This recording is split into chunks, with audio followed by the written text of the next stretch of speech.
Howdy folks, it's Magnus Booner. We're out here in the Olympic National Forest at Browns Creek Campground. We're doing some car camping today for my annual chanterelle mushroom hunting trip.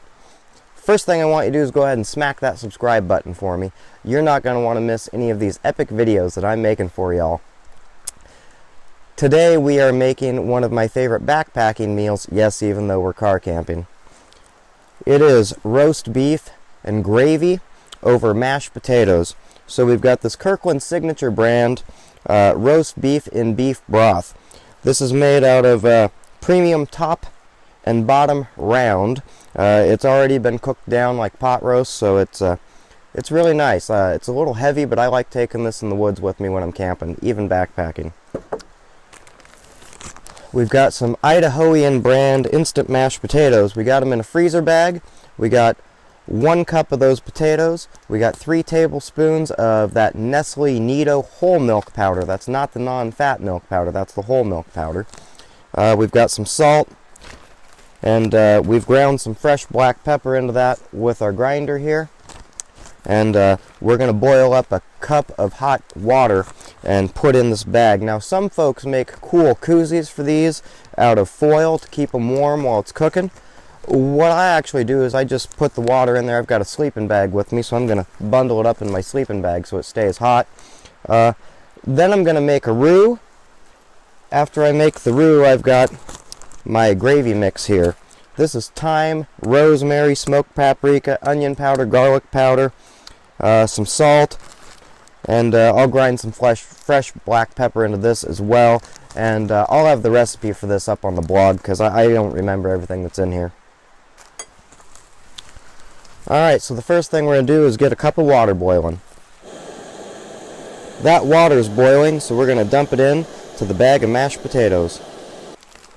Now it's key that you don't burn yourself when you're doing this, because this is boiling water. Success. Alright, we're going to zip that up. We're going to remove as much air as we can, because it'll mix better without it. Now we're just going to give that a little kneading. Ooh, that's kind of hot. Get the corners. I'll tell you, it's actually cold out today, and that feels pretty good. That butter's going to get nice and melty. Those potatoes are going to hydrate. We're going to stick this wrapped up in my sleeping bag. Alright, the next thing we're going to do is get that roux going.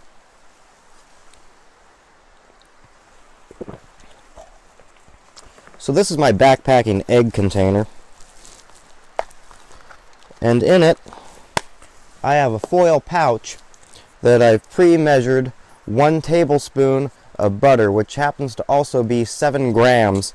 Sometimes when you're cutting up these in a little piece, it's actually easier to scale it out on a gram scale. Cocksucker. Hey, if you got any tips for a good stove that is a little more stable for this big pot, let me know, because this is not ideal. I love this little BSR stove because it's only 23 grams, but my pot here is a little big for it. And now we're going to add some butter. We've got low heat on that, and that butter is going to get nice and melty.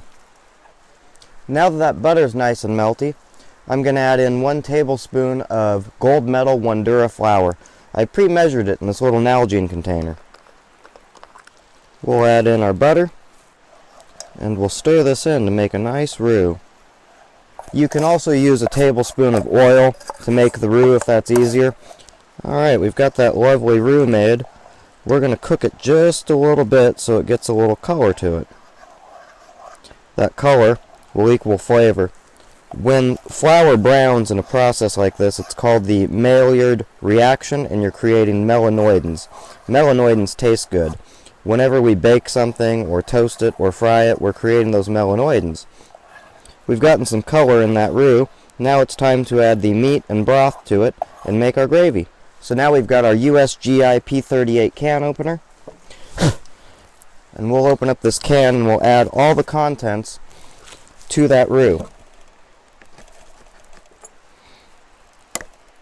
Alright, there's some fat on the other side of that lid, on the underside of it. we'll scrape that off and make sure it gets in there.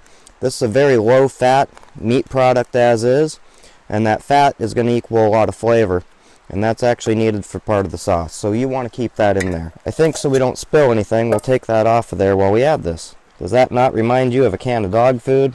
Well, I'll tell you what, it tastes a heck of a lot better. This actually tastes really good, especially when you spice it up. Alright, we're going to mix that in real nice. We'll also add our blend of herbs and spices.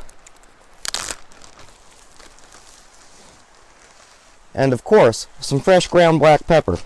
Now that we have the herbs, spices, and black pepper in this, we're going to mix it all together. Now that this is all mixed together, man, doesn't that look appetizing? We're going to put it back over the heat. I wish you could smell this because it smells really amazing as the aromas start coming out of those herbs as it heats up. Tell you what else smells amazing is this Pilsner beer. Dear God, I love Pilsner. This is hot. You can tell because it's steaming and bubbling. The sauce is thickened and it's ready to serve. Alright, these mashed potatoes are ready. What we're going to do is give that a little stir. That's good to go. So we'll just take and turn that out into this bowl.